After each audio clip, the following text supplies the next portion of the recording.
What's up guys, Rett Harmon here with Brooke Tolleson, and we are going to show you guys how to find the property corners on your land. So Brooke and I are recently working a deal right now that we're trying to find where the property corners are. It's important for the buyer to know where the corners are so they can put up a fence for their dog. It's also one of the things that the seller had been asked to kind of work on finding. So if you'll bring the camera in a little closer down here, I'll show you what we have on the ground. We'll watch your steps, kind of treacherous here.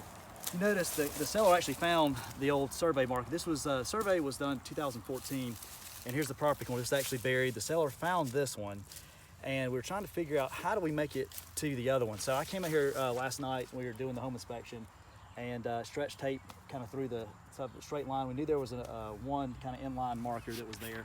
But on this survey right here, if you'll kind of shine in with it, this is the property. It's a 1 acre tract of land, and this corner that they found right here we're at is right here. And what we needed to find is this back corner, which we couldn't find at the time. If you look on if you have the whole survey, you can look to find this recorded at the courthouse. If you notice in the middle it says L1. Up here at the top it has a little table. L1, the distance is 143.7 feet. So when we or 0.07 feet. When we found this and knew what it was, we knew exactly how far out it is. But a straight line can go in different directions, and if you're measuring over a hill versus like you had to measure over these little pine trees here, we had to kind of guesstimate. So if you're running across the land, it can change the distance as far as how that goes. So talked with Brooke, said, Brooke, let's meet out here and I'm gonna show you how we can find this. So we got the measuring wheel, we kind of marked everything off, and we'll pause the video here and get back to you guys in a second. We'll show you kind of what we found. All right, hey guys, I'm here with this measuring wheel. This is my first time ever doing this. It's kind of fun. You're gonna get to 143.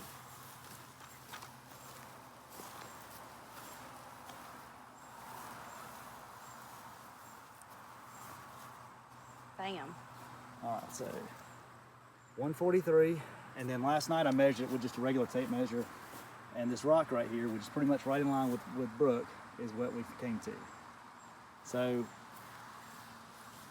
didn't really know exactly where it was. You can see there was another one in line, but out here, after finding a couple of nails and some wire, we actually found this was buried about 3 inches under the soil, but you can see in my shadows, kind of in the way of it, you can see there's actually the iron pin right there that we found. We used the metal detector to help us locate that. So basically now we know exactly where the corner is, and the homeowner or the new homeowner can put the fence up exactly where they want and not be in the way.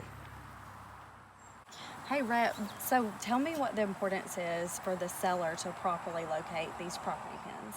Okay, so you've heard the term "no good deed goes unpunished," right? Right. Okay, so we're using this as like a learning experience and example. Thankfully, everyone's getting along, no issues here with it. But the seller, out of the goodness of their heart, thought that they were doing the right thing, and they marked the corner. They put a little stake in the ground for us about where they thought it was, because they were just kind of giving us a good idea about what was there.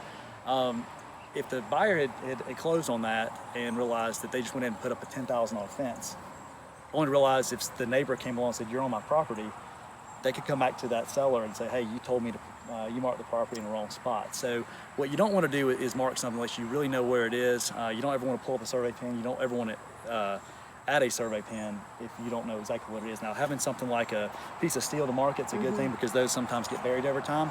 But actually, which this one did. Yeah, actually, we were about 4 feet off, and I knew that we were somewhere in the vicinity of being close. But when using the metal detector, we were able to actually find where the corner pin was. And really, it's so new still. Like I said, it was 2014. We're now in 2019. So the plastic pink ribbon is still on there. So I'm very confident that's the surveyor's pin. It's this dusty, but you still see it's the pink. And that allows us to know exactly where the corner is, and we're all in the clear. So if you don't know, always best to get a survey. But if you know one has been fairly recent in the last several years, it's on file at the courthouse. Sometimes you can save a lot of time and effort by getting the metal detector. You may find some junk in the ground first, but at least we know where we're at. So I love it. Thanks, Rhett. Definitely.